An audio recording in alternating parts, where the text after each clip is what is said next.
Cathay Pacific's 2026 transfer change will disrupt connections for many travelers. From 2026, Cathay will change how transfers are handled at its hub.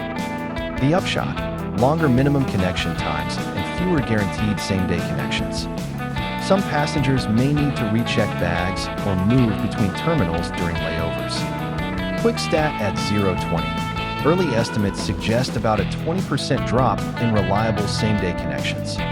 Result: more missed connections, longer waits, and more rebooking headaches for travelers. That changes trip planning. Short, tight connections become high risk, especially under 90 minutes. Frequent flyers and business travelers will feel the impact first and most. What you can do: build longer layovers, pick through checked itineraries, and buy protective fares. Monitor schedules and alerts. Rebooking help may be slower than before.